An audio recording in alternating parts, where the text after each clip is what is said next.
Hey everybody, welcome to Let's Talk Physical Media Live.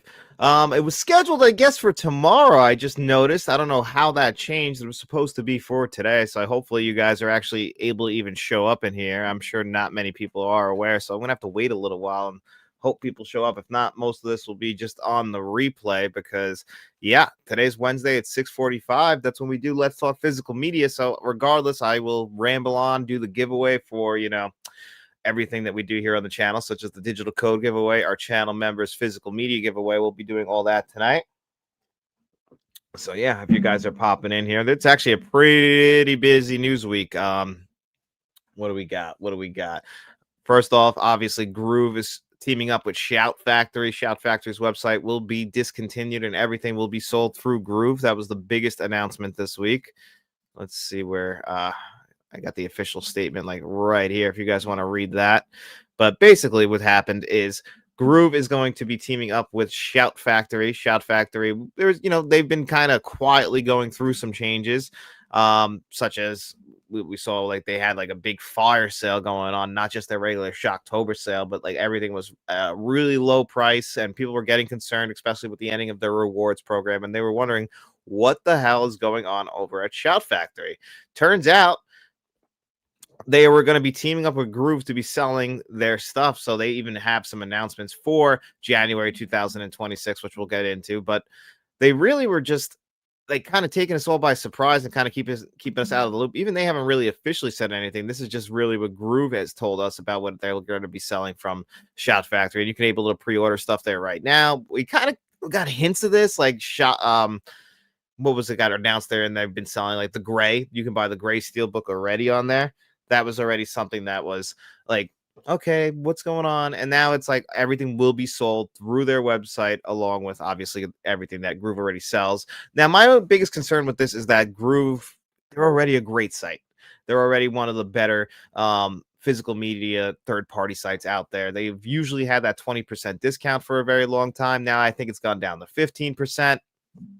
Let me know if there's any issues with the comments because I know that could also be a problem. We'll have to see. But if you guys are here, what's up? Glad you could make it. I know that there was kind of an issue with the date that was labeled in there. It said tomorrow at 6:45. I don't know how that got, there's just something like when you go from this site that I'm recording on over to there. So it's just like something we just with the conversion to YouTube. I'm not entirely sure, but hopefully everything is good now. So we'll have to just double check it, keep an eye on it. But anyway, back to what Gruv is doing. Love is in the heart. So yeah, now we'll be able to get Shout stuff through Gruv. And one thing that I was very concerned about was I have pre-orders for like Shout Factories, the Killer, and Hard Boiled. I have those pre-orders, and Hard Boiled already shipped. But I was like, am I going to still be able to get the Killer? Like, how's that going to work? But apparently, it's going to be seamless, and you'll still be able to get everything that you already paid for. So if you're anyone who was worried about not getting your pre-orders, this isn't nothing we have to worry about. So we're all good there. We're all good, baby. So yeah, been worried about that. So how's everyone doing tonight? Hopefully everyone's doing pretty good. Again, let me know if there's any issues with the comments because I'm not entirely sure if everything is working right. If there isn't, send me an email at letstalkentmt@gmail.com. Just let me know if there's a problem. If not, I'll just keep going on with the news. But how do you guys feel about Gruv selling Shout Factory stuff? Are you excited about it? Let me know. I'm pretty excited about it. I really think that this is a good thing. I've heard people say like maybe this isn't the best thing just because buying directly from Shout. It's been good. I guess we haven't had any issues. I've probably like bought stuff directly from them. Usually it comes with an extra poster. I'm not too sure how that's going to affect those special editions. Will they still have them on the Shout Factory website? Because everything that they have announced for January, like let me go all the way through all this to find it, but they got some stuff like for January too. Like End of Watch, that's a big one. But so is this. More John Woo films are coming to 4K, like Bullet to the Head. That's going to get a 4K Blu-ray release. End of Watch getting a 4K Steelbook release. That's pretty awesome. End of Watch was actually a very good, one of the better. I guess that would still be labeled as a found footage movie, but like almost, you're really traveling with Jake Gyllenhaal, and I'm always going to forget that actor's name, but you're really on the road with them. And it's like really feels like being a cop. Michael Pena, it says it right there on the fucking cover, and I didn't even notice it. Yeah, Michael Pena. The two of them, they have great chemistry in this movie. Absolutely love it. I might grab this 4K Steelbook. I like it. I don't like that I don't remember if this ever got a standard edition. I don't think it ever did, but I could be wrong on that. What else did they announce? That's Arrow Video, which we'll get into in a second. This is also, I believe, Arrow Video. So yeah, what else did we get from them? Once a Thief. That's another one, another John Woo movie. I've actually never seen Once a Thief. I don't know if you guys have. Let me know in the comments. Same thing. Is this a good one? Not entirely sure. Yeah, I don't know if there's an issue or not with the live. I'm trying to keep an eye on it, but let me see if I can comment when I go in because I know that could be a problem as well. But I mean, if you guys are just watching and not commenting, that's cool too. Just throw me a like. Choices explore similar, safer. So yeah, there is a problem. It says it's for kids. Hold on a second. Let me fix this. I am so sorry. I don't know why this does this. Dashboard. All right, give me 1 second. Just a common problem lately with YouTube, unfortunately. No, it's not made for kids. There we go. That should fix it. Sorry about that, guys. All right. Let me know if that fixes everything. All right. You might have to go out and go back in, but that should fix it. Yeah, now the chat works. Sorry about that. I don't understand why that does that. But anyway, we are free. Yeah, it's back. All right. I'm glad that you guys are here. What's up? Sorry about that. This has happened, scrapped bits. This has happened before a few weeks ago, and I'll just let you guys know if this ever happens again.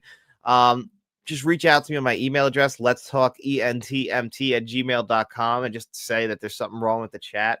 I don't know what the hell. It's just something when it goes from StreamYards to over to YouTube, there's some kind of conversion issue and it automatically makes it for kids. Even though I go in there and fix it automatically, it just does that all the time. But anyway, sorry about that. So I guess we could probably circle back a little bit and get maybe your guys' opinions on the Shout Factory teaming up with Gruv. That whole team up. How do you guys feel about that? Because I'm curious, because I think it's a good thing. I really do. I think it's better if like it's like kind of shrinking the audience a little bit, but I think it's overall a good thing. Better on it. What's up, John and chat? What's up, Eli? I appreciate you popping in here, buddy. Thank you so much. You guys can throw me a like. I would appreciate that. That helps out. My order finally shipped from the big sale from Shout, placed a few weeks ago, and they probably had you on pins and needles with that, right? Like if they were going to do it, because I was worried about hard boiled, like because I pre-ordered those months ago and I pay for it like through Shop Pay, so I'm paying over time, and I've never had anything that I paid for with Shop Pay canceled, so I was a little bit concerned that I wasn't going to get that stuff, and I absolutely am so excited for it. So I'm glad that it shipped. So ease my pain a little bit. Don't forget to slash the like button and sub to this awesome channel. Thank you, buddy. I appreciate that. What up, everyone? What up, Ben? Glad you could pop in here. I was worried at first before we knew what was going on, but I think I'm okay with now a Shout. Yeah, it's just because they kept us out of the loop. That was my biggest problem with everything that Shout Factory was doing, was we were kind of just left out in the dark. And then there was these rumors about them teaming up with Gruv, and then it was finally confirmed on Monday. And I guess because that's all part of the whole the conversion and everything happening with the companies merging together.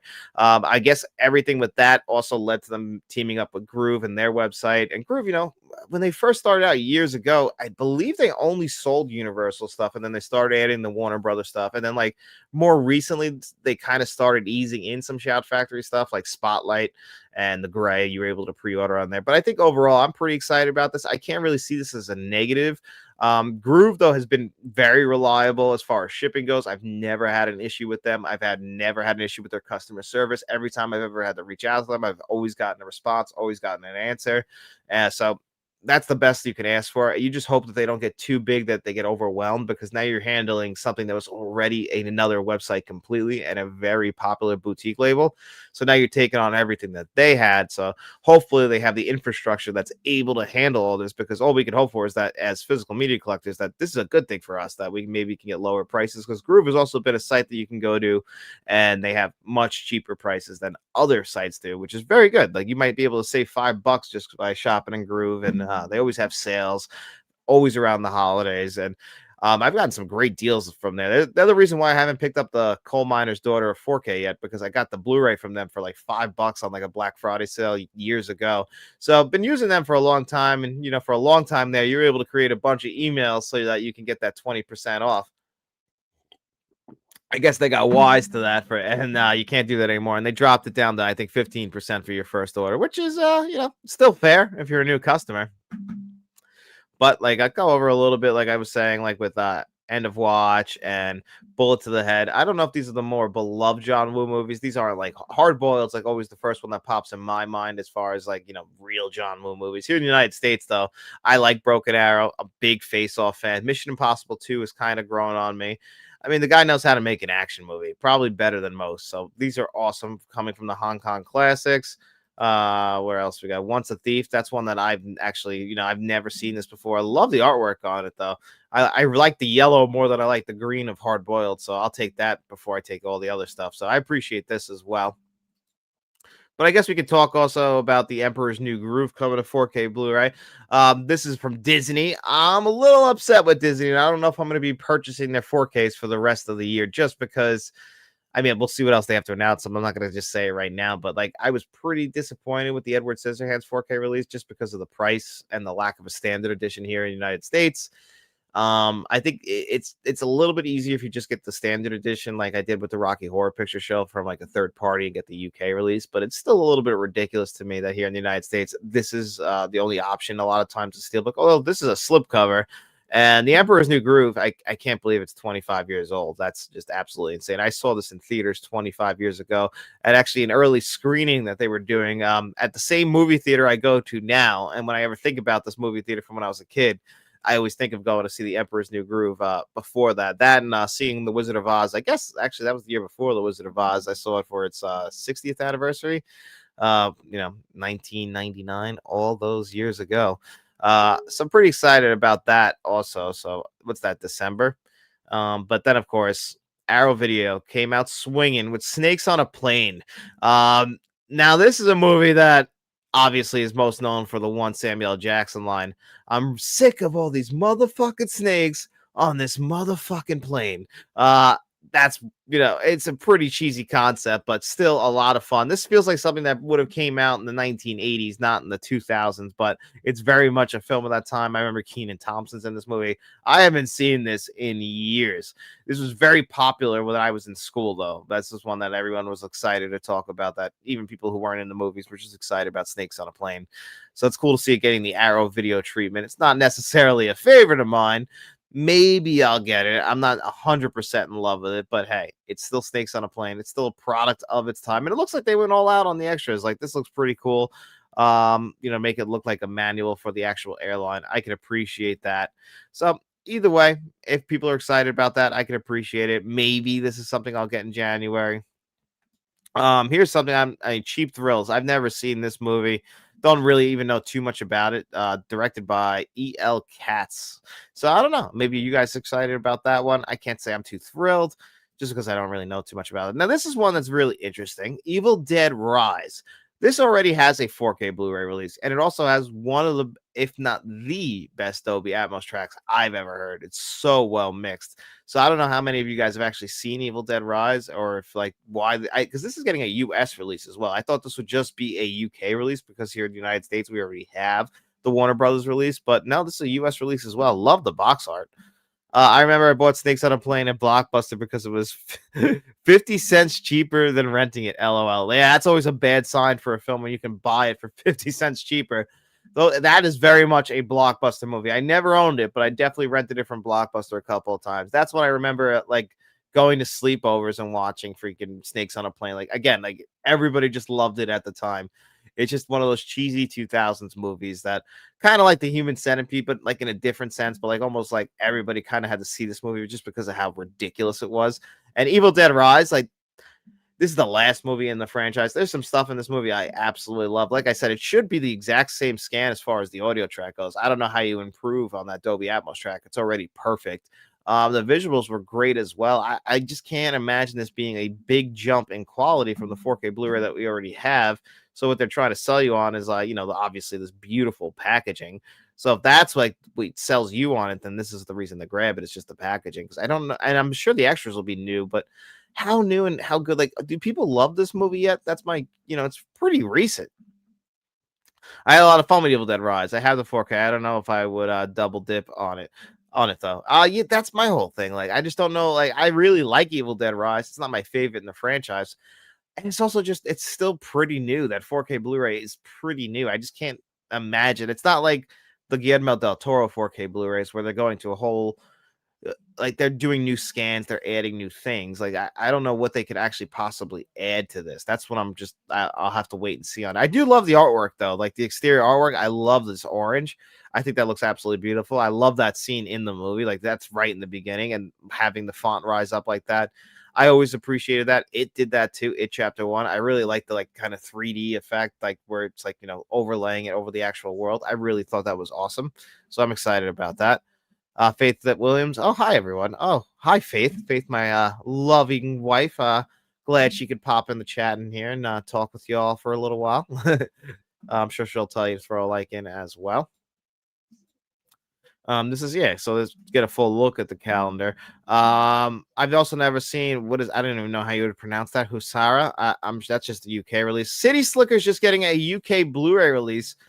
I feel like that's disappointing. I don't know how you guys feel about that, but Jack Palance won an Academy Award for that movie, and it's going to be a new 4K scan, downgraded to 2K. Like I don't understand. Just give us the 4K. I'm confused why that is. Maybe it's something to do with the rights because again, that's a UK Blu-ray release only.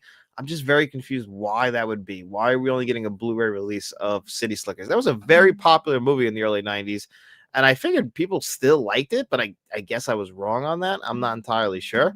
You would think just with that stat cast and that movie in itself, like being how popular it was, it would be more like Evil Dead Rise is already getting its second 4K Blu-ray release, and City Slickers is only getting a brand new Blu-ray scan. So that's a little bit of a surprise to me. I will save that for a little bit later. But Under Siege, this is probably the biggest one that people are excited about. I've told you guys, I am not the biggest Steven Seagal fan. Never been. I kind of think the guy's an asshole. So I've never been a fan of him as a human being, really, either. His movies, I have some distinct memories of like staying home from school, and being homesick. And like, I guess maybe it was like FX or TBS had a lot of Steven Seagal movies, like Above the Law and all the time, and Under Siege. And that's the only time I actually like kind of enjoyed him. And Under Siege, I enjoy more for Tommy Lee Jones. It's the same director as The Fugitive, and it's very similar in tone to The Fugitive. So if you like The Fugitive, more than likely you like Under Siege, but it's not really because of Steven Seagal, in my opinion. Steven Seagal was just always one of those actors that it's hard to get behind him, if I'm being honest. Love City Slickers, you're right. It deserves better, right, Mark? Don't you feel like they're just giving it an improper treatment? I don't know. It's got to be something with the rights. Like, I wouldn't be surprised if that 4K Blu-ray we got here in the United States from like Kino Lorber. Like, that feels like a classic Kino Lorber 4K Blu-ray release where it's a comedy from the 90s. They do kind of like 80s and 90s comedies, but they've also given the Blu-ray treatment instead of the 4K Blu-ray treatment, like Fletch and Fletch Lives. Kino put those out on Blu-ray as well. It's just how comedies get treated. They get treated like secondhand citizens in the physical media community. I mean, I guess even in film in general, like that's just considered lowbrow to just make a comedy, which is a shame. Don't we all like to laugh? I guess it's always been kind of something that's relegated to television. That's why SNL has always been so popular. And sitcoms, stand-up comedy. I guess it's more of a television medium more than anything. But how many classic comedies have we gotten over the years? And I still think that they deserve the love in cinema that they don't really get the treatment. Them in horror movies and even sci-fi to a point. But if you want to talk about comedians, Steven Seagal, the human being, again, back to his movie Under Siege here. This is pretty cool. This is probably, if I was going to get something in January from Arrow Video, it would be Under Siege. Like, this is the one that I would probably fully commit to just because it is a good action movie. It'd be a fun to revisit this movie and see how I feel about it all these years later. I haven't seen it since like probably 2012, the earliest. And that it might even be pushing it because I don't even know for sure. But either way, it's getting the 4K Blu-ray. How do you guys feel about that? There's Snakes on a Plane again. If you want to get a full look at the exterior artwork, all these things. There's City Slickers again. Evil Dead Rise. Day of the Dead. Now this isn't the Shout Factory release. I'm not actually too sure what this studio is, but we're going to be getting this on 4K Blu-ray, and this is, I guess you'll be able to import this to the United States. We know though that Shout Factory is at least working on a scan of this, so if you live in the United States, you're probably just better off waiting. But since that already had a preview up on Shout's now non-existent website, so eventually that'll get released on Gruv. Interestingly enough. But Day of the Dead, beloved George A. Romero, completes that trilogy of movies, like one of the best horror trilogies of all time. So pretty excited about that. If you want more looks at Evil Dead, like, obviously you'll be able to reverse the artwork. Like I said, I really like this artwork. I really like the orange. I think that just pops. Plus the other 4K Blu-ray, I have the one with this slipcover on it. Pretty nice. There's more Under Siege. Here's one that's pretty interesting. Not confirmed, but we did have a hint from Arrow Video this week, and I hope, fingers crossed on this one, that Mars Attacks will be coming from 4K Blu-ray. And from Arrow Video, I would be down for that. That does feel like your classic Arrow Video release. We've been getting pretty much all of Tim Burton's movies on 4K Blu-ray. We're getting Pee-wee's Big Adventure in December. We just got Edward Scissorhands. The Assassination Bureau. What is it? What's the Assassination Bureau? What did I say? I'm sorry. Did I miss something? Oh, is that another one of Steven Seagal's movies?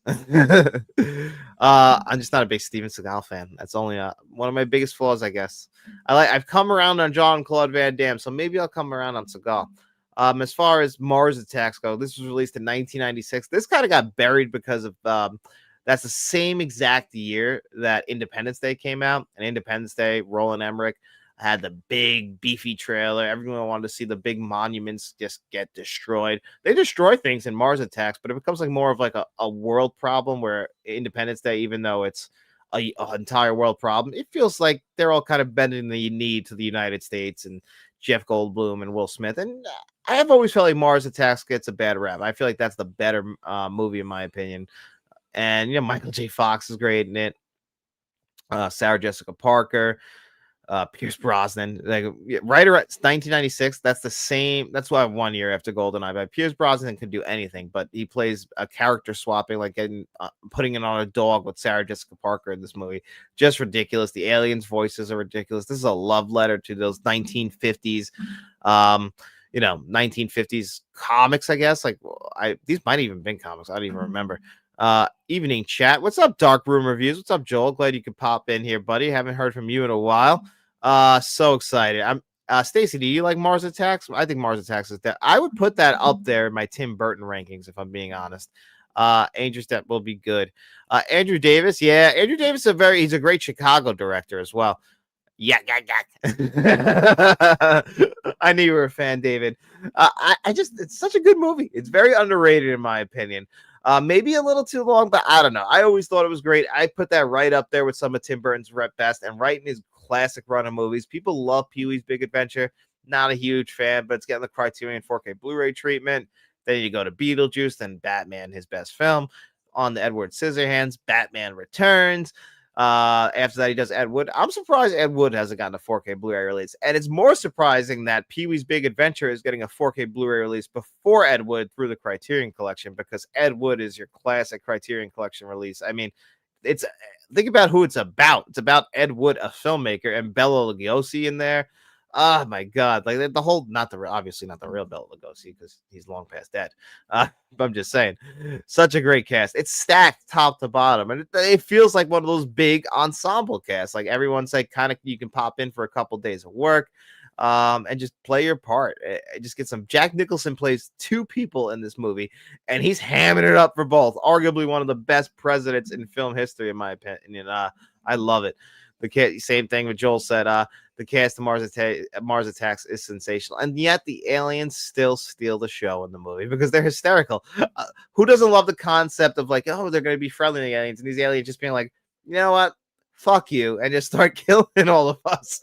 And I guess we kind of have it coming. A lot of movies are just saying like, we don't deserve it. Make a Bumpkin and Honey Bunny sequel out from Pulp Fiction. I don't know if you can do a sequel. I guess they get away with all the money. You would think that they're probably traveling California, maybe get out of here. They'll end up getting caught somewhere in New Mexico, I bet, or something like that. Martin Short. Yeah, Martin Short's always great. And Inherent Vice. He does. Martin Short is awesome in Inherent Vice. I agree with you, Stacey. Pops up in there, and you just wouldn't expect it. He just doesn't feel like somebody who would be in a Paul Thomas Anderson movie, in my opinion. He just doesn't fit that kind of type. Martin Short, he's just a certain brand of comedy. It just doesn't feel like something that would blend well with PTA. But then again, I mean, PTA's got his ear to the comedy world at all times because he's married to Maya Rudolph. How do you pronounce her name? Maya Rudolph. He's married to her, so strong woman right there. Very funny. SNL. So maybe that's the reason why. But as on a trampoline in the movie. Okay. But yeah, Mars Attacks. This is supposedly, we got a hint for it. I don't know if it's for sure going to be Mars Attack, but there was a rumor before that Arrow video hint. So it looks like things are kind of adding up to it being Mars Attacks. Some people are saying it's maybe Save the Green Planet, which I didn't mention in my Bagul.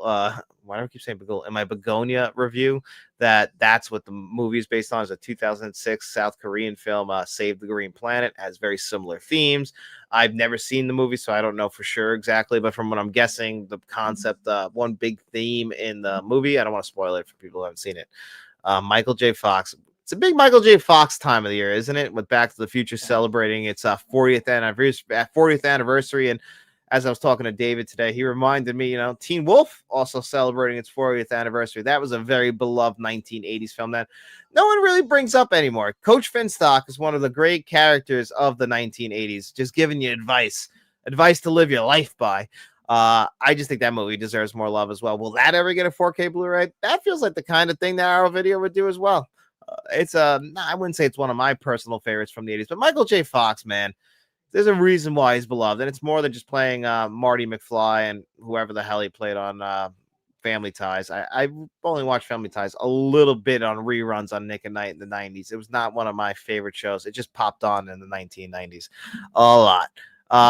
My initial thought was Predator. Really? Predator? Oh, okay. And 19 of those characters. Who is this? John Frank, what's up, buddy? Glad you could pop in here. How you doing, man? How's your night going? Hope it's going well. Well, actually, what time is it here? It's 7:12 here, which makes it 12:15 in Ireland where David is, which means if I go 3 hours back, it's only 4:15 for you. So it's not even your evening. It's the early evening for you over there in Oregon right now, the western part of the United States, way on the other side of the country from where I am here in Long Island, or on Long Island in New York. Yeah. But Michael J. Fox, man, I don't know. I'm in such after me and David, aka Shamrock Balls, who are over here in the chat, we recorded our Back to the Future Part 2, which you guys will see next Friday here on the channel. We recorded that yesterday. I've been just on a Back to the Future kick. Even though I watched Back to the Future Part 3 yesterday, I could watch Back to the Future Part 1 again today. Even though I already watched it this year, it's just, I don't know. It's one of those things where you kind of get in the mood for something. You don't want to move past it right away because then it's kind of over. And I don't want it to be over. Yeah, what's that song? Closing Time. It's a shame that it's over, but it's got to be over at some point, right? And it's going to end. And speaking of which, actually, why is that on here? You guys don't need to see that. That's just a thumbnail. Don't dream it's over. Hold on a second. I want to show you guys something. Just give you guys an update on what we'll be doing here on the channel this month as well.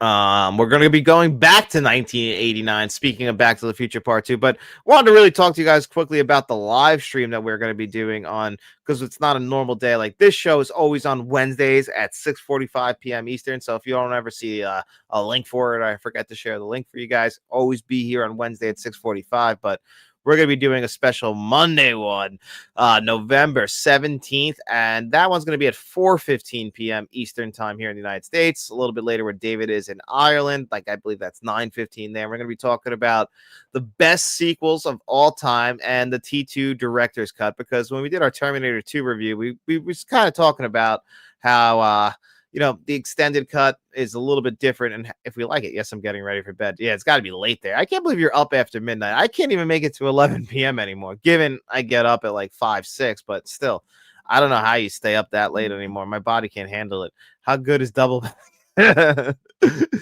Uh,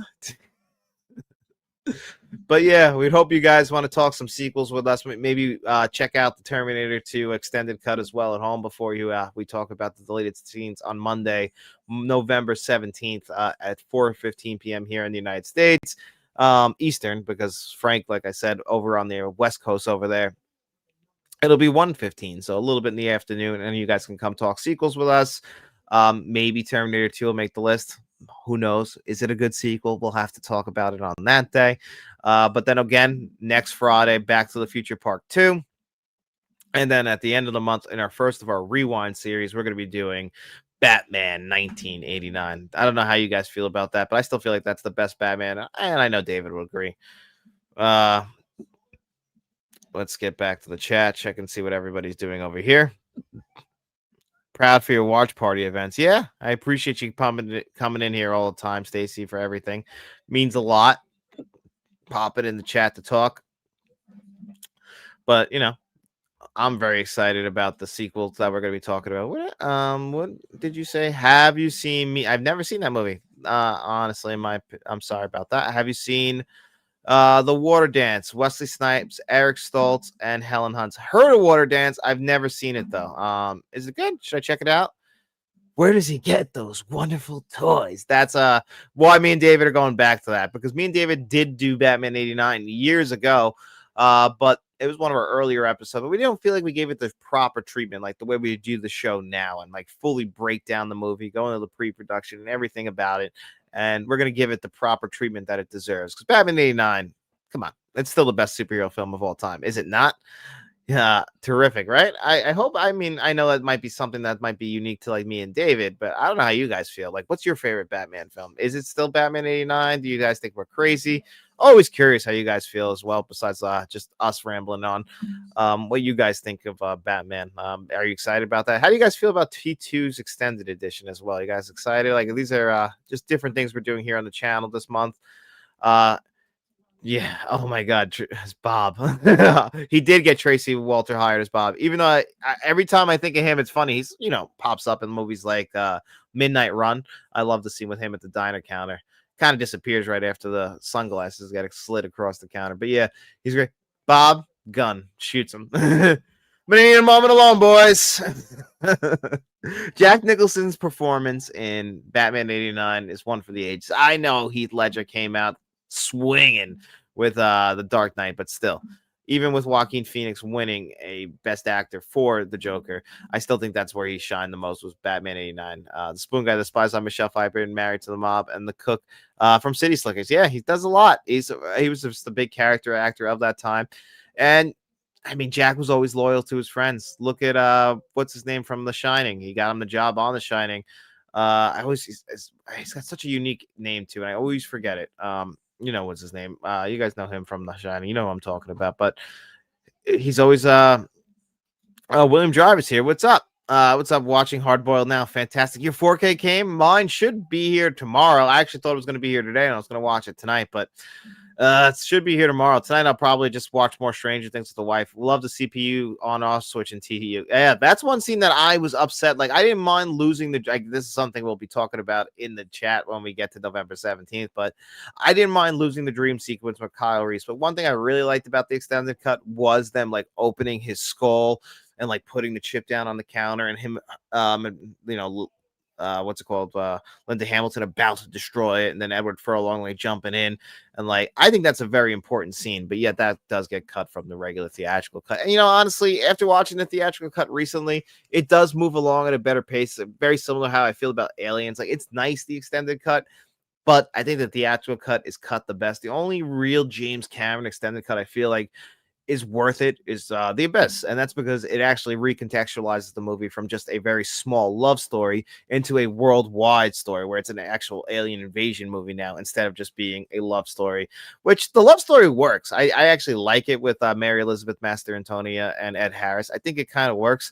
Ed Harris is kind of a guy who scares the shit out of me. I don't know what it is.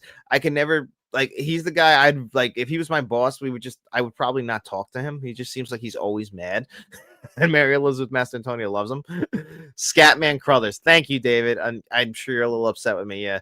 Scat, and I was talking about Scatman today actually because everything hit with him, and he went from working with Stanley Kubrick on The Shining to going over and working with Clint Eastwood on his movie, and working on The Shining. He's like, he gets me getting out of the cab and walking, and makes me do 40 takes of it, and then he goes and does 2 takes at max with Clint Eastwood, because Clint Eastwood's the kind of guy who's like, we're gonna get it done in 1 or 2 takes. He was the kind of guy like, why you want to waste everybody's time by doing more takes? So he's like, all right, great job, Scat. You get it. And I absolutely love it. Fine, I'll watch T2 again. Right? I'm gonna twist your arm, William. I know how much of a T2 fan you are. I just watched T2 last month. This will be my 3rd watch of T2 this year. I'm not gonna lie. I'm also in a T1's probably going on tonight. Now that I think about it, I'm in a mood. I'm in an 80s mood, and I could go for T1 for the 3rd time this year as well. I have a problem when it comes to the Terminator, and I remember when I did something about Terminator. It was in my top 10 TV shows that should be turned into movies, and I had the Sarah Connor Chronicles on there, and someone was like, "It's always back to Terminator." Sorry guys, I love the Terminator. It's like David, aka Shamrock Balls, with Jaws. Like, sometimes things just always circle back to Jaws. For me, it's the Terminator. My wallpaper on my phone, I don't know if you guys can see this. I'll have to, let me see if I can show you guys, but it's I don't know how you're gonna see it like this, but this is what it is. If you guys can see it, it's the Terminator smoking a cigarette, an electric cigarette, I guess that is, or a joint or something like that. But yeah, the Terminator's always on my mind. It's just one of those things. I love him in Cuckoo's Nest. In Cuckoo's Nest, he's great. That's probably his best role. Him getting drunk and passing out. Like, how irresponsible isn't that? Like, in that movie, Cuckoo's Nest 4K should be here any day for me as well, actually. Just waiting for it. It says it's in the mail, because that's the one thing with Gruv. They usually ship about a week before. Sometimes, depending on the post, could take a little bit longer. Like, sometimes I've had it ship and it doesn't actually get here to the day of release. Sometimes it can get here like 4 days early, but very excited for us to be getting finally Cuckoo's Nest on 4K Blu-ray. Second time I'll be watching that this year as well, because we did that on the Let's Talk Movies podcast. T2 tonight, maybe. Did F1 last night. Oh, so if you're in an action mood, why not do T1 and F1 back to back, or T2 and F1 back to back? I gotta watch T1 before I watch T2 again. F1, what'd you think of it, Mark? Did you enjoy it? I think F1 is I know it's Frank's best favorite movie of the year, and I didn't have it that high on my personal favorites this year, and I feel like I'm hurting Frank every time I bring up the fact that F1's not that high for me. Just felt a little formulaic, even though, I mean, the action scenes are just fantastic. Some of the best action you will see in film. I'm not going to deny it. It's just that everything else around it, I didn't fall in love with it. Like a shark, we circle back. Well, yeah, like you can relate, David. You know what I'm talking about. Like, just, Jaws is gonna pop up in a conversation for you every day, just like every single day. Terminator's gonna come out. Maybe not the first Terminator, but Arnold's gonna come up. I'm just always gonna want to talk about him. I think with the weekend, I'm gonna do a double feature T1 and T2. It's been a long time since I did a back-to-back, like as far as in one sitting, T1 and T2, and that really is something that's we kind of take for granted. I did this last year with Godfather 1 and 2, but that's such a special thing when you can actually watch it all in one shot. I did something close to that this past week when I was doing for my X trilogy review. I watched X, Pearl, and Maxine. So I watched X at 8 at night, and that was the last movie I watched. Then the following morning, I watched Pearl and Maxine. So I basically watched them all 3 in a row. And when you watch a trilogy like that, and especially a good trilogy like that, like T1 and T2, unfortunately, it leads to T3. But when you watch a good trilogy like that back to back to back, and you can actually see all the connections between all the movies, that's really the way to take these kinds of movies. And watching T1 and T2 back to back, because they connect so well, that's the way to do it. Let's see, what did Stacy say? Would you like a biopic anthology? 30 minutes for Wayne Newton, 30 minutes for Tom Jones, 30 minutes for Susan Lucille, 30 minutes for Angela. I think that would be a great idea, Stacy. Honestly. William said, and dream of what T3 could have been. Isn't it a shame what happened with T3? It's even the score. T3 actually, what keeps it from being a complete failure is the full commitment to actually having Judgment Day happen at the end. Like, they could have just easily had, we stopped Judgment Day again. It would have been ridiculous 3 movies in a row. But the movie itself leading up to Judgment Day, and I like the concept of, like, we can't keep delaying it. It's inevitable. Humanity is eventually going to have this happen. there's nothing we can do. There's nothing we can do to stop it. And he just tries to save them. I appreciate that about the movie. I just can't say I necessarily love the entire film. I do like that they commit though. Okay, so yeah, yes, exactly. I don't hate T3, but it's definitely a step down. Effects were bad in some spots as well. Yeah, it's just for me, that's when they fully jumped the shark in the blockbuster, William. T2, there's some little blockbuster elements in there, like but me and David talked about it in our T2 review. But it's still a great 10 out of 10 movie. Like, my God, like, yeah, but once you get to T3, like, once we do Talk to the Hand, the star sunglasses, how he ends up on the front of the fire truck, and then the firemen all looking at him like this, like, whoa, what's this? Why is he still alive? Like, it's just, all that stuff just doesn't work for the movie. Like the Terminator making her tits bigger, like, to impress the cop. Like, you know, you just went a step too far. Even though there's elements in there, you miss Brad Fidel, like you miss that score. All of that just hurts T3 so much. But again, there are elements in T3 that make it a competent, watchable sequel. It's just coming off of T1 and T2. It's a big step down to T3. I still can watch it. I'll even still watch Salvation. I mean, I'm just a Terminator fan. Like, the only Terminator movie I think is just an outright plane crash of a movie and shouldn't exist and actually gets me physically ill is Genesis, and that's because they fuck around with Terminator 1. If you didn't mess around with T1, I can maybe look past some things. But they messed around with T1, and you don't do that. You don't go messing around with the good stuff to try and give us a shit sequel, and they did. And then after that, like Dark Fate, it's fine. I felt like my childhood got shot in the face in the first 15 minutes of the movie. Other than that, though, it's doable. I felt like when I don't know if people have seen Dark Fate, but someone gets shot in the face in the early part of the movie, and yeah, I wanted to get up and leave the theater there, honestly. Nobody does a sequel like Cameron. That's the thing, man. Can you really? The guy did T2 and he did freaking Aliens. There's not many better than him. I just wish he didn't keep doing Avatar sequels. How do you guys feel about that? Do you think I should go to the theaters and see Avatar in theaters? See the new one, Fire and Ash? I haven't seen Avatar 1 and 2 since I saw Way of the Water in theaters. What was that now? 3 years ago. I'm just not an Avatar fan. Like I try, man. I try because of my love for James Cameron. I just do not like Avatar. And I did it. Like I'm not somebody who's like, oh, you're just shitting on him. They're just to shit on him. I went to Avatar at the midnight screening the day it was released, and when they still only released movies at midnight. So I sat in my ass in that chair. What was it? 2009? Maybe it was 2000. I think it was 2009. At midnight, watched that long ass movie, and I was impressed with the 3D glasses. It's just the story. I'm just not interested in these characters. I've seen it done better in better places. So it was never a movie for me. I know people love them, and that might be a little bit of a sin to say, but just never worked for me. T3, the problems of casting of John Connor. Yeah, he's not a great John Connor. I agree with you on that. Just not a very good. They do their best. What was his name? Nick Stahl. It's funny that everyone they cast as John Connor seems to have these kinds of issues. It was Eddie Furlong with T2, and then yeah, he's fine, but he does feel like he's reading a script at times. I know people hate Avatar. Personally, I kind of enjoy them just because of how much of a spectacle they are. Like, I respect. Listen, I gave you my opinion. It's just my opinion. I know people love Avatar. Obviously, look at the amount of money they make. Avatar's, I believe, circled back to being the highest grossing film of all time over Avengers Endgame just because of re-releases. And eventually Endgame will have a re-release for its 10th anniversary in a couple of years. It's coming up, guys. It's only 4 years away, if you can believe it. And that'll eventually pass Avatar. I don't think Fire and Ash will make as much money as the other two because it's been just, it's only been a couple of years since Way of the Water. Like, we had that big tech jump from, the first Avatar movie. And I agree with you. It's like, if I'm going to see the movie, I want to see it in theaters just because it's always a spectacle of seeing it in theaters. It's always something big. It's the same reason why I'm not a big fan of musicals, and I haven't seen Wicked, but I do kind of want to get on board with Wicked for good, just because of like it's getting released in theaters later in the year, and people are really later in the year, a few weeks, and people are excited about it. It feels like the spectacle of seeing that in theaters and like one of those moments for movies. So I'm kind of excited about that. I didn't like Avatar 1, and I didn't like Avatar 2. Like, that's how I've kind of felt. I just thought they were beautiful. That's all. I don't expect Avatar 3 to do that well.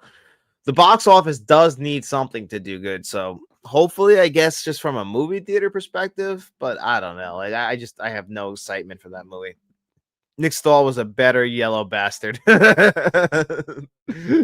Oh, man. Yeah, Nick Stahl, it was just everybody in that movie. Catherine, the actress who played Catherine Booster, even she was not great. Arnold's still the best part of the movie, and and that's right before he became the Governor. So he's still the only part of that movie I will wait for home video to watch Avatar 3 for free.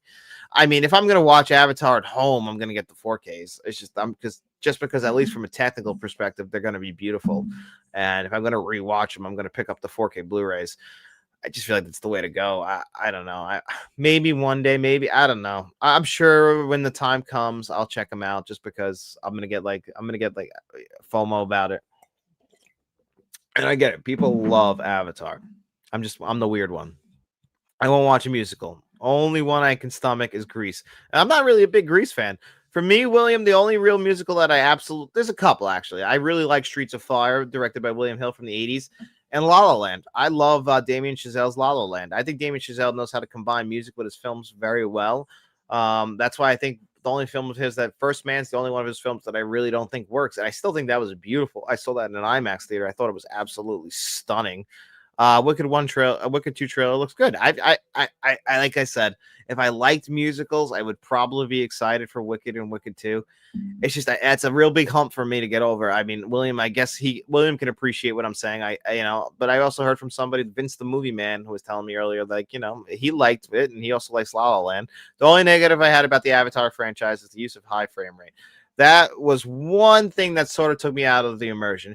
I did kind of like the sped up frame rate. I'm not a huge fan of when they do that with films. They did that with the Hobbit movies. I think it looks absolutely beautiful in Rico's then I know the name of the movie, like the Ang Lee movie from Gemini Man. Like that 4K looks stunning. I just think the movie's terrible. And it should have been good. And I really didn't like that movie at all, Gemini Man. But the 4K, because of the high frame rate, it feels like you could just walk into the film. But the thing is, with the high frame rate, it feels less cinematic.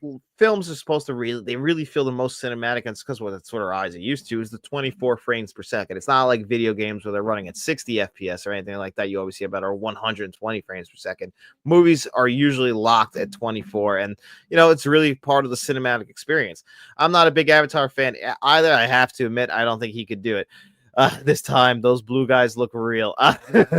Yeah, look, they are well made. I trust James Cameron. Never bet against James Cameron is something that, if you look at his track record and like how they have people have, I mean, from Titanic to this point, Titanic was supposed to be an epic failure, became the highest grossing film of all time. Avatar, it's been 12 years since he made a movie, supposed to be an epic failure, became the highest grossing film of all time. Avatar 2 maybe didn't hit those levels, but still made over $1 billion. I don't know what its exact box office is, but it's a successful film. So you got to admire the man's work. Like, that's just something like you got to respect. I mean, he made the Terminator. I'll always love him. Still have not tried getting 4K rentals from library. I actually have tried, and my library does not have any 4Ks. And I asked about bringing them in, and I live in New York, and they gave me some bullshit answer. What's up, buddy? Glad you could pop in here. Sound and Musical is good. I heard that 4K is one of the best of the year, but I didn't grab that one, just personal taste kind of thing. What did you think of the RoboCop remake? I didn't love it. That was one came around the Poltergeist remake as well, which was another one I didn't love. That's where I was like, come on, did we really need a remake of RoboCop? Like Total Recall, same thing. You took the fun out of what made that movie. Like you missed it. Like, it's like I felt like you guys remember South Park with Kanye West and Carlos Mencia, and they called Kanye West a gay fish, and he's like, you just don't get it, man. You don't get it. Like that. That's how I kind of felt about like these guys remaking RoboCop and Poltergeist. It's like you don't get it. You just don't understand like what made it so good to begin with. You missed it. Like it went over your head. You don't get it. Gemini 4K is actually like you were like, yeah, it's an impressive from a visual standpoint. It's incredible actually. Aaron Clares, what's up, buddy? Glad you can pop in here. There's Insomniac. Sweet mother of God, I never got a notification. No, well, there was an issue, and we had a few. Some of you actually guys go back and watch the replay. You'll see that we have some issues at the top of the show. So I apologize for like the first 5 minutes.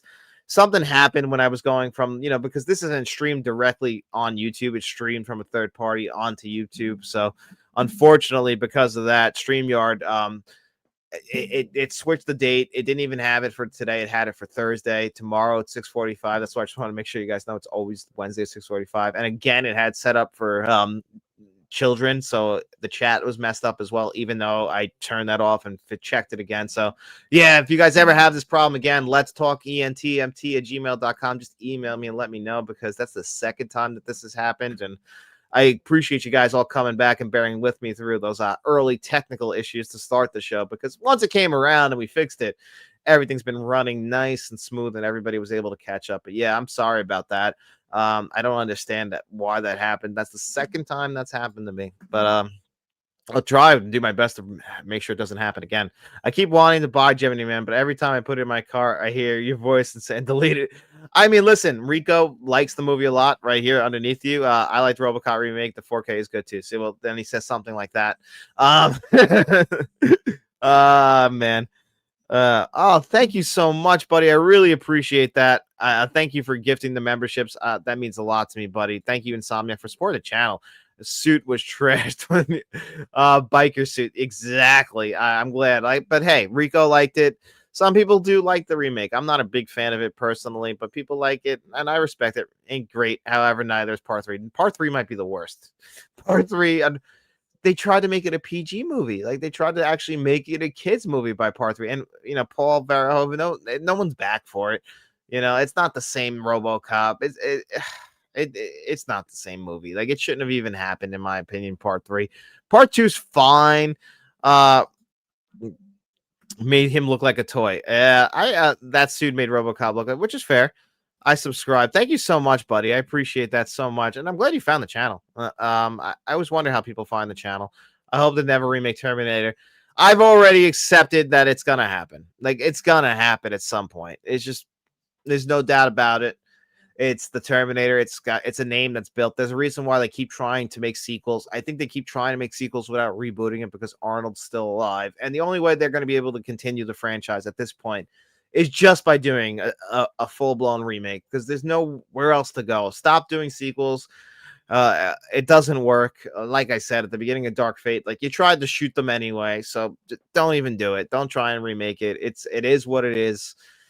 But they're gonna. It's gonna happen. It's just gonna happen. Like, I know David's gonna pop in. He'll let you know. Like, he knows eventually Steven Spielberg's gonna pass away, and they'll remake Jaws. It's just they remake everything. Nothing is sacred. When they get desperate for money, they'll remake it. It's just how it goes. I've accepted it. I'm sure I'll see it. Like, it'll never be Terminator 1. It just won't. It can't be.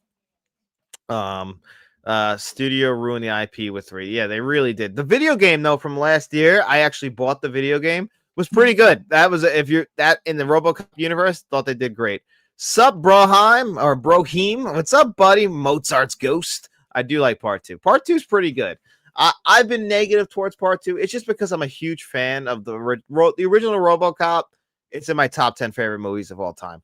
I love RoboCop on so many different levels. You could just watch it as a cheesy 80s film. You can do that. Cheesy 80s action film. But the satire of us in general is the best part about that movie and is why it's so rewatchable. Then you just got Clarence Boddicker.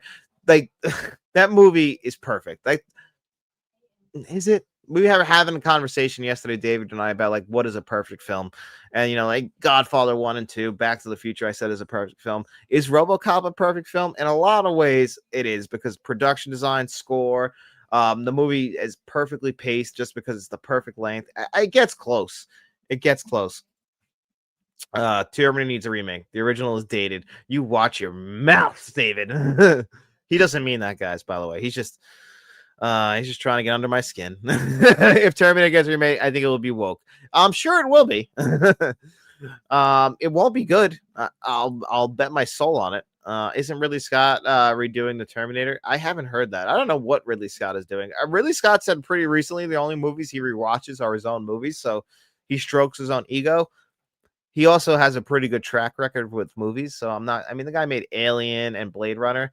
And for me, that's always going to be enough. And then Thelma and Louise and Gladiator right there nipping at those tails. But making Alien and Blade Runner, that's more than enough for me.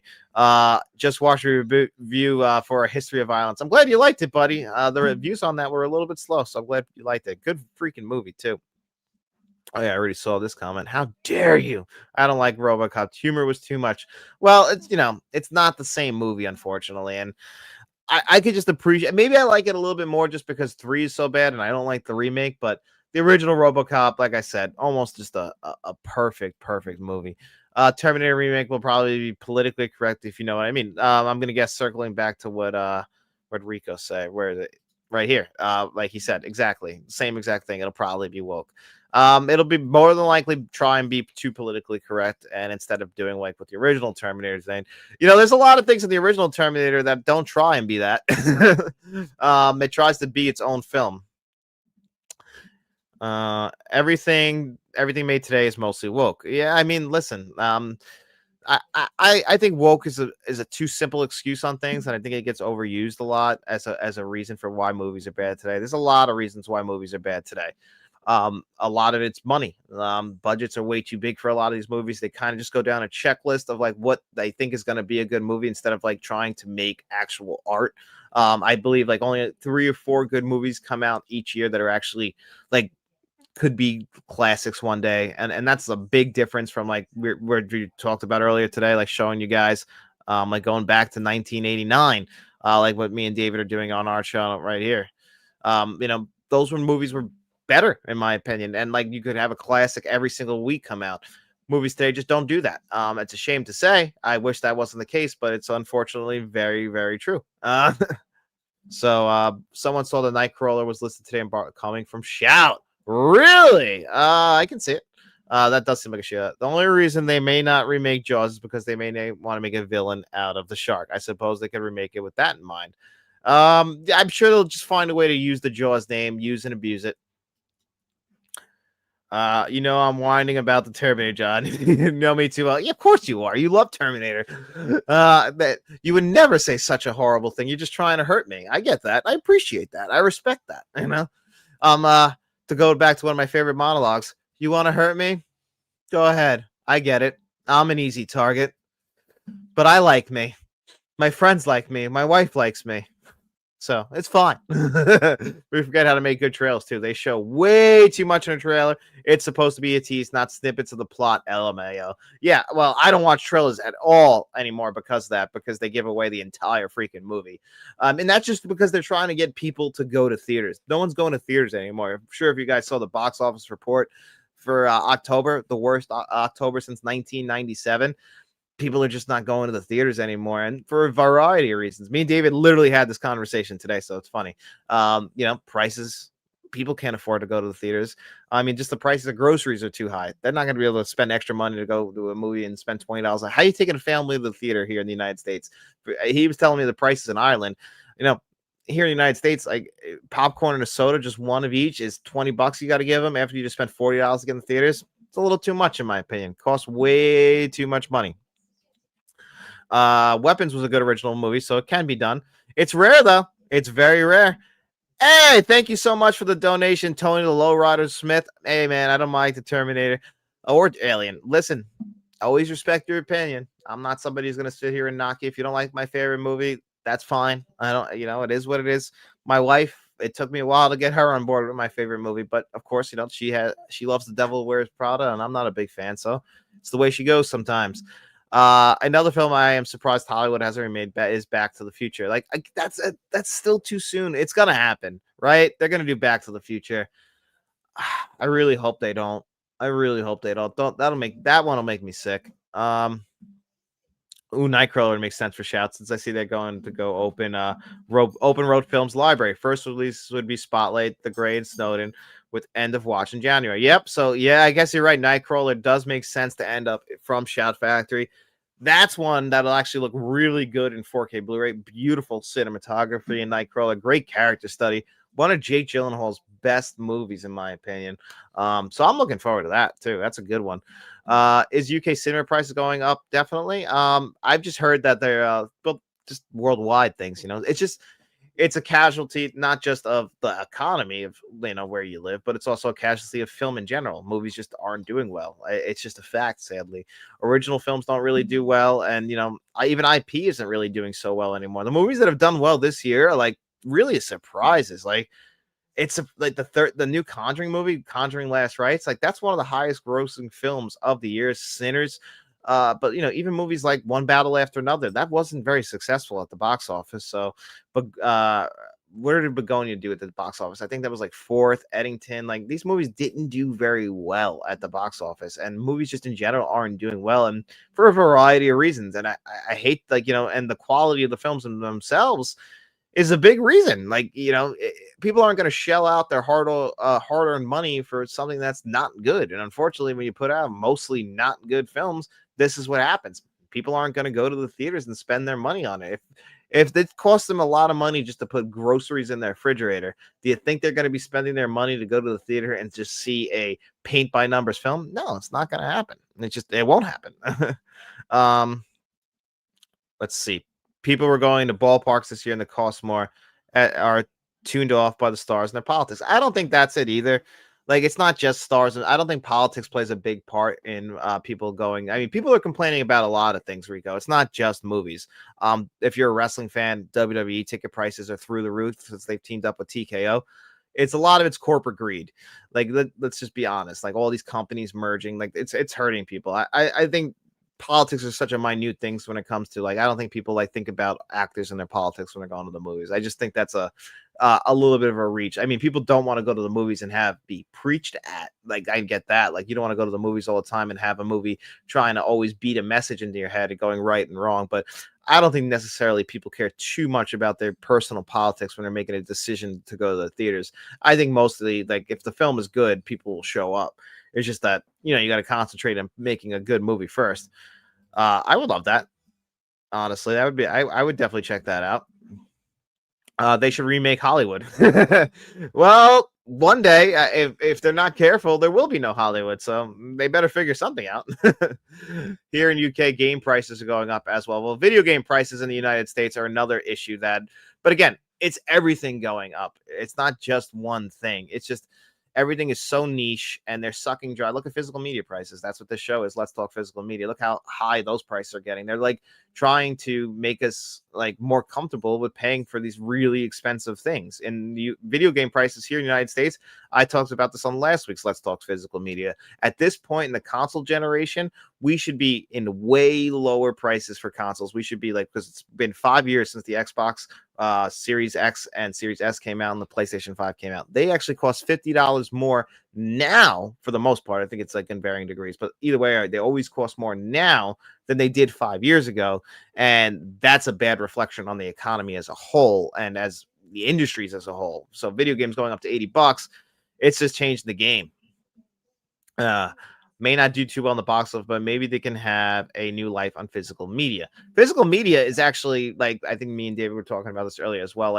It's niche enough, but it's still popular enough now that people are really getting back on board, where physical media, yeah, it has an audience. And I think people are starting to rediscover that older films are better. And look at actually re-releases in theaters. Those are actually making money. That's what people are going to the theater to see, or to go see Back to the Future, because that's when cinema was at its best.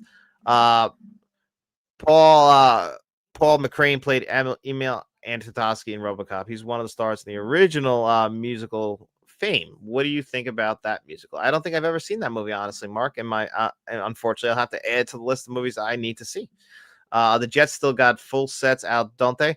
The Jets still get full sellouts, don't they? Well, no, the Jets actually are not selling out. And the Jets actually are having a big problem because they wanted to raise the ticket prices of their what's it called, of their ticket of what do they call those freaking guys, the people buy the full season tickets.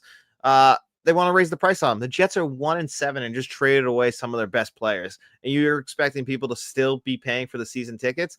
Absolutely not. The Jets are insane. WWE ticket prices are through the roof, and now they're upset that people aren't going to shows because they can't afford it. What are you expecting people to do? You're making them pick and choose their entertainment because everything costs more. That's if it costs more to get gas or it costs more to put oil in your house, it's ridiculous. Yes, WWE increased the ticket prices, doubled for SmackDown. And you know what? How many? They had 100,000 viewers watching SmackDown last week. Why? Because if you're not going to be good, if you basically are pricing out the families who are going to go to your shows, what do you got? Like, what? You're just gonna have rich people? Like, fuck that. No, it's not how it works. I'm not watching WWE anymore. When they signed with ESPN, that was it for me. I've been done with them ever since, in my opinion. Jake Gyllenhaal for the Fly would be great. Um, the creators of Back to the Future have a clause that cannot be remade while they are alive. Oh, thank you, David. See, David's a genius when it comes to these things. He always knows, and that's why I will never take a bet against him when it comes to movie knowledge. I'm looking forward to watching Roofman. That's crazy. Sorry, the director shot on 35 millimeter film. That's nice. That's happening more and more, and I actually didn't bring it up in my Begonia review, but Begonia was shot on VistaVision as well. And I think that's the third film this year to be shot on VistaVision. So like an old 1950s technology. So like old films coming back. So is the old technology of the time. And have movies being shot on VistaVision is awesome. I love that. One of the cooler things that they're doing right now. Mark's movie. What's up, buddy? I hope Criterion doesn't raise that price. They are so reasonable while you stop to think about it. For the most part, they are. I think they've gotten a little bit lazy in certain areas, but yeah, Criterion and honestly, Criterion having their sales the way they do, even if they are expensive at first, at least they give you certain times of the year where we all can team up and go buy that stuff. Like, it's like the Jurassic Park thing, honestly. For like, we'll have coupon night. Like that's basically what they're doing. It's like, yeah, it's expensive now, but yeah, overall, I still think Criterion, they're still my favorite boutique label, even if I think they have some flaws. I still absolutely love them. What's up, Patrick Williams? I am late to the show. Hello, John. What's up, buddy? Glad you could pop in here. Yeah, it's no problem. Actually, show's been going on a little long. I didn't even realize we are here for over an hour because we've just been chatting away. Hi, Patrick. Rico, what did he say? Well, the New York Marriott Jets games will be free. Hey, you know what? There's a joke I saw last week about somebody on Halloween saying that unfortunately in their kids' candy, somebody snuck in Jets tickets, and it's just absolutely disgusting. The Jets are a joke. The Jets should be for free right now. I'm not paying for Jets tickets anytime soon with that fucking team out on the field. Are you kidding me? They're a joke. I quit watching wrestling a long time ago. Love it as a kid, but I got older, just didn't care. No more. I always loved wrestling. We all have these kinds of things. I unfortunately had a lot of loves growing up. I didn't realize as a kid that I was going to have to start cutting my hobbies and start cutting the things I enjoy. But like things like video games and wrestling have really fallen to the wayside because movies are at the forefront. Then I still like sports. I'm a big sports fan, so I'm still gonna watch wrestling. I'm not wrestling. Watch football and NASCAR and basketball. So I still have those sports that I have to baseball when it comes around. And wrestling, like I still kept up with wrestling. I would quit wrestling. I felt like the line from Brokeback Mountain. I can't quit you. And I just felt like that when it came to wrestling. I can't quit it. I tried so many times, and then I always come crawling back. And it's just because it's a love from childhood. Like I've been watching wrestling since the late 90s with the Attitude Era, and I always go crawling back, even though they let me down constantly. But for me, it's like when you start ripping me off and you're having your stuff on 4 different streaming networks, it's like you're just greedy. And I'm not going to support greed. So I'm not going to support WWE and TKO and then basically boxing out their hard supporting fans. I won't do it. And it's a reflection of America as a whole, really, is the greed of everyone. It's ridiculous, in my opinion. Don, did you see the documentary called "The Greatest Geek Year 19"? No, I haven't seen that yet, and there's a physical media release of that I have to pick up. Actually, I'm supposed to. I actually forgot. Thank you, Tony, because I forgot all about that. I tell you what's great. The Window is 19. Great movie. Great. The Window from 1949. I haven't seen it, but I will check that out now. 100%. I appreciate that. There's nothing free. His promise is not free too. That is true. Listen. Not to talk politics. We'll have to wait and see how that goes. Like I told Rico earlier. I don't live in New York City. I live on Long Island, away from New York City. I will be optimistic from afar. We'll see how things go, and that's all we can hope. Things get good. However, physics went up in cost. Amazon still hasn't shipped my. That's insane. Your Tron Legacy 4K. What's wrong with Amazon Prime? It's ridiculous. But I also had an issue with Arrow Video. I reached out to them pretty recently just to talk to you guys about their physical media release of the mask. Like if you guys noticed, the mask is $33 on Amazon. I pre-ordered the mask on 4K Blu-ray day one. The second it was up for pre-order, I pre-ordered it from them, and it was $50 from them with taxes and shipping and all that stuff. Fine, whatever. But usually you would think like if the Orbit DVD and other people have already gotten the mask on 4K Blu-ray, why am I going to spend an extra $20 when I could just pre-order from Amazon for $33 and have it on the day that I'm probably going to get it from Arrow? So I was a little confused from Arrow, but Arrow did do the right thing actually when I reached out to them, and they actually paid me the difference. I still canceled my order. I was a little upset, like kind of just didn't make sense, but I canceled my order and just got it from Amazon just because I don't understand though why it would be cheaper on Amazon. And I think that's the thing, and that's kind of why they kind of got us at a grip on Prime in general, is because everything is cheaper on Amazon. They just eat it because they want us all to be, comfortable with Amazon. I'm just not a big fan of that. I've been a Detroit Lions fan my entire life, John. Uh, I know how you feel, man. Well, yeah, you're not actually. You're one of my channel members who's a Detroit Lions fan. Kevin Kruger is also a Detroit Lions fan. And it's funny, if I was allowed to pick my team, like back in like when I was a kid, I inherited the Jets, so that's why I'm a Jets fan. If I, my dad, he gifted them to me, and he's like, here are the Jets and Mets. Hope your life is good. Like, my life is terrible, Dad. Thank you. But the Jets and Mets did teach me one thing: how to deal with disappointment, because they disappoint you every goddamn year, and throw the Knicks in there too. So, but if I was allowed to pick my team back in the late '90s when I inherited the Jets, I would have picked the Detroit Lions. So I don't know. Maybe I'm just a loser at heart. I would have picked the losing team regardless because I was a big Barry Sanders fan. That's why I got into football. I love Barry Sanders. The guy nobody ran like Barry Sanders. And then you guys got Calvin Johnson. But hey, you guys are doing good now. You got Dan Campbell. It's awesome. I love you guys. I love your team. Everything is on Netflix. Yeah, Netflix. The UK did get really good when it comes to WWE. You guys kind of got a little bit spoiled there. We don't have that. We're spread out across so many different streaming networks for WWE. They're on Peacock. They're on ESPN, which is also through Disney and Hulu. They're also to watch SmackDown. That's on USA. Then Saturday night's main event would be on NBC and Peacock. Like, it's ridiculous. And there's one more too. I know I'm forgetting that they're on as well. Do you ever watch the old 1970s Dick the Brute wrestling fights with all the blood? No, I mean, like, I'm not somebody like, my wrestling fandom is mostly the Attitude Era from the late 90s. Like, that's mostly where my fandom was through like the 2010. I started watching and now watch AEW instead of W because of the cost. I tried AEW. AEW, my problem is not like, with the cost of everything. It's mostly with their storylines. That's always kind of like been my biggest flaw with them. They do put on some great freaking matches though. Sometimes I'll just watch their matches and ignore some of the stories that they got. I mean, WWE, everything is on that. I mean, I knew you meant. I saw that earlier. I figured that's what you were talking about because I watch a lot of UK wrestling channels. Like, I still keep up with wrestling through I don't know if you know Simon Miller over on What Culture Wrestling. Like, I follow his channel, and then I follow What Culture Wrestling and Cultaholic Wrestling. So those are UK based channels. So I know that you guys got Netflix for everything over here, and like, I don't think you guys get the ads like we get too on stuff over here. Ordering, that's what's on Netflix. Raw is only on Netflix here. Ordering from Arrow directly is risky. They outsource their operations for their store, and it's not great. I think so. Maybe that's what happened to me. I just don't understand. I'm seeing people get like review copies. I'm seeing people get like the mask like from Orbit really early, and I'm like, I ordered directly from you guys. I gave you guys more money than, when you order from Shout, or when you used to order from Shout, you would get the stuff early. Like, that was always the cool thing. You got it early. Like okay, so if I'm going to spend the extra, like, 'cause I don't give a shit about the posters. I have like 12 posters from Shout still in the freaking bins over here. I gave some to David a couple of years ago, but I would only order from them just because you got it a little bit early, which is good for the channel as far as like reviews go. But you would think ordering from Arrow, spending the extra money, you would get it a little bit early. And I was just like trying to figure out like why. And I asked them, I was just like, why would I order directly from you if like I'm paying extra money and I can save money on Prime? I don't want to buy from Amazon. I'd rather buy from you, but they seem to like do the right thing more than your own company, which is crazy. For stores to get my physical media. Like, you can get some steals in there, that's for sure. Where'd Frankie Boy say?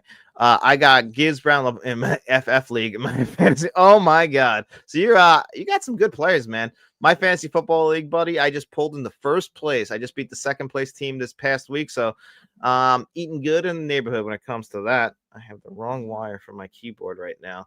If that goes out, I will have to go out there and grab it. Currently, I'm 9. You son of a bitch! You're 9-0. I'm 7-2 in first place. Of course, you're 9-0.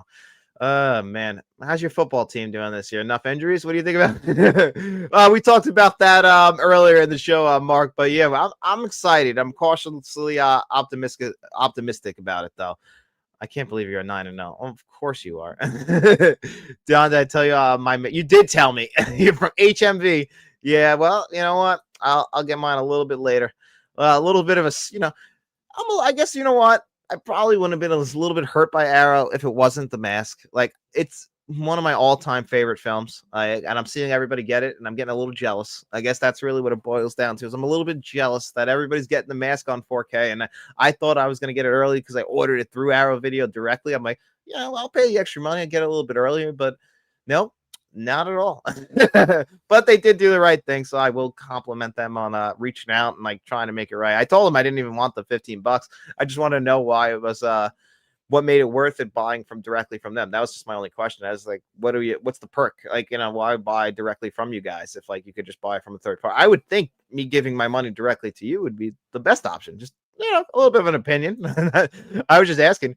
Off Stu site-wide. Oh, really? The Black Friday sale is now on. Get over there. Imprint is taking its fans for granted. It's going to cost them big time. It's already showing that they're taking their fans for granted. Like, sales are down. Taking WrestleMania to Saudi Arabia was in my opinion, that was horrible. That was absolutely horrible. Royal Rumble was one thing. Why you got to hurt me, buddy? Sorry, man. Telling me your fantasy team is 9-0. Do you see what I got to sit through? The Jets are 1-7. At least you had McCaffrey looking like a beast last week and rolling over the Giants again. As long as he stays healthy, you guys are good. Every year. I mean, you got Kyle Shanahan. You guys make Mac Jones look like a freaking like MVP level quarterback over there. You guys are just, you guys are just a QB machine. It's ridiculous. Meanwhile, I can't even get anything. I watched Begonia and it was very good. I'm glad you liked it, Mr. Smelly Potato. I also really liked Begonia. You're the reason why I made sure I went out and saw it because I figured you were going to see it. I wanted to make sure I had my thoughts to share with you, buddy. But yeah, it was fantastic. I loved it as much. Yeah, I'm sure that they got heavy traffic right now. Patrick said, "Hey, John, I live in Jersey and have been on Long Island about 3 times. Huntington, to be exact. Oh, I know where Huntington. AKLIE. That trip was crazy during rush hour. Yeah, imagine going from exit 63 on the LIE to exit 49S every single day for 6 straight years. And that's what I did, up and down that freaking highway. It's terrible. Jersey, though, you guys just got a new governor, did you not? So congratulations on that. But yeah, I'm a Long Islander. Like, I'm a, out in the what do they call that? Out in the sticks out here in Long Island, not in the city. I'm not a city slicker. I'm a Long Islander. So a little bit different. But yeah, I mean, I've been to Jersey many times. I've gone to MetLife and everything, which isn't really necessarily Jersey, but I've had family there, so pretty cool. And we got to start spinning the wheel. So I'm going to spin the wheel while I keep talking. It's our channel members giveaway as well. So let me just give you guys, if you're a channel member like Frank, you have your choice if you end up winning this of Nightmare on Elm Street on 4K Blu-ray. What Lies Beneath on 4K Blu-ray. This is for channel members of the director's tier or higher. Pulp Fiction on 4K Blu-ray. Lego Batman on 4K Blu-ray. Bill and Ted's Excellent Adventure on 4K. 2012 on 4K. Colorado Space on 4K. There's a lot of them in here, actually. I didn't realize. Rope on 4K. You have your choice of one. The Ring on Blu-ray, but it's that really nice steelbook, so that's why it's in here. It's not the same as that Paramount release. What is it? Shape of Water on 4K. Nightmare Alley. And when is this? Night of the Comet on 4K. So you'll have your choice of one of those if you guys are a channel member. I'm going to share the screen. I think that's the digital code wheel, but we'll switch that to... Actually, I guess we'll do the digital code giveaway since it's here first. So we're going to spin this wheel twice for a choice of digital codes. While that spins, I'll go over back to the chat and keep going down that. What did you think of HD DVDs? It's funny. My cousin Matt had the HD DVD player that connected to the Xbox 360. I thought it was cool. I mean, it's just unfortunately they went up against Blu-ray and they had no shot. Blu-ray killed them. There was some cool ones. I remember Peter Jackson's King Kong was a big one. Blu-ray Collector 18. Congratulations. Gonna remove your name. And again. Let's go back to the chat. Thought they were cool though. Just unfortunately, just like that back in the day with VHS and Betamax. They just were wrong time. Let's see who's going to be this one. Looks like it's going to be Kevin Kruger or Jack the Ripper. I don't know. That's close. Kevin Kruger. That's our channel member as well. So you guys won digital code. So reach out to me at letstalkentmt@gmail.com so you can let me know which of those digital codes you want, which I'll show you in a second. Let's just go find the 1105 wheel right here, and we're going to shuffle up. That's not it. I got to find the members wheel. Members wheel right here. Is that still on the screen over here? So this is going to be for the channel members. Oh, you guys come here up in the elevator. Midnight Cowboy on 4K. Is that actually? I gotta get Midnight Cowboy. I saw House of Dynamite last night. Have you seen it yet? I haven't seen it yet, but I haven't heard great things. It's a shame because that's Catherine Bigelow's like return. Oh, Uncle B actually is going to be our winner. So I'm actually going to redo that one because I didn't shuffle it up. And Uncle V actually already has a win, so he already has one that he still has to claim. But you know, I can always give him another one. But I'm actually going to shuffle this up and do that one more time just because I didn't shuffle it. So now we'll spin it. Uncle B, if you want to challenge that, he already has a 4K coming this way.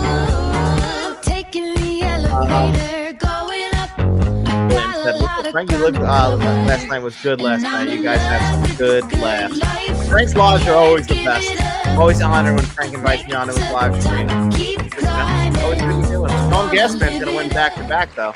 Congratulations, Stone Gasman. So reach out to me at letstalkentmt@gmail.com. I'll reach out to you on the R's formerly known as Twitter and let you know, though, buddy. But we're going to remove that. Remove this. Let me show you guys the digital codes, though, so you guys could get a look at those. And since you won the giveaway for the digital code giveaway winners, these are the digital codes that are up for availability for you guys. You could really. What's up, William Driver? Okay, you guys just saying what's up for Frank, honoring and respecting Frank. I appreciate that. But for the digital code giveaway winners, reach out to me at letstalkentmt@gmail.com. Stone Gas Man, I will reach out to you and let you know about the winning the physical media giveaway, and you can let me know which of these ones you would like. I have any more coffee left? I do. But you know, kind of winding down here. For everyone who didn't see at the beginning of the show. This is what the live shows will look like. At the very end of the month, I don't know if there will be a Wednesday live show the very last week, the day before Thanksgiving. My regular job, I work in the food business, and you know, that's a very big food holiday just because we're not open on Thanksgiving. So you know, that's one day I have to work. So there's really no way around it. So that might be a very light week for videos. There will definitely be the Batman 89 re-review that Friday.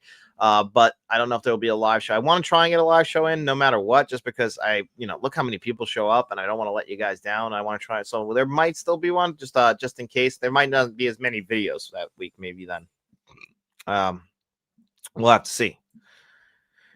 Oh, yes, our state stays blue. That's what you meant. Okay, my bad. I misunderstood. Yeah, Frank shows them nice one clip sometimes on his channel. Frank's fucking. I mean, listen, I love Frank's channel. Obviously, I mean, I love Frank. Frank's a great guy. So you're not gonna get me saying anything bad about Frank. Frank's lives are always awesome. He's had me on there for his morning shows, on his panels. Always love being on there. I'm an honored member of Frank's channel, of course. Send you a link to watch it on YouTube. Greatest Geek Year. I appreciate that. Thank you so much. I just got your message. I appreciate it. Thank you. I'm going to send you a thank you in the text as well. So thank you, buddy. David actually sent me something as well. I haven't checked his out. That I'll have to check out. So, okay. Yeah. But anyway, guys, we've gone for about an hour and 23 minutes. You know, we kind of started a little bit late, unfortunately. Sorry about that for the technical difficulties up top. That was my fault. So we can always go a little bit long. One time, I'm just saying. Well, I got to go back and watch that show. Frank's got some of the best stuff. I'm glad you guys enjoy his channel as well, though, man. Frank just started out as a fan of my channel, and now look at him, one of the best YouTubers out there. Never would imagine such humble beginnings to one of the greats, one of the goats, which makes sense. I mean, he's one of the goats when it comes to just being a human being. So, you know, that's how it goes. But anyway, guys, I'm gonna get out of here, go have my dinner. It's a little bit late. We will be here next Wednesday at 6:45 again. Well, yeah, I can't wait to watch them talk about Poltergeist. We'll be here next Wednesday at 6:45 p.m. Eastern. So if there's any kind of issues or anything like that, just remember that next Wednesday, same exact time, same exact bat channel. If there's any problems, I mean, I do feel like a proud dad when it comes to Frank. Watching him just become one of the greats, I do feel good about it. But so is what's his name? Have a great dinner, John. Thank you. I think I'm gonna be having a salad tonight, so it's not the most exciting dinner, but I will try. So you guys have a great night. I appreciate you guys all being here. We'll see you next Wednesday, and just check out all the videos here on the channel in the upcoming week. Have a great day. Appreciate it. Thanks for being a new subscriber, buddy. Talk about for dinner. I freaking wish, man. I wish. Mr. Williams. Peace. Good night, guys. See you around.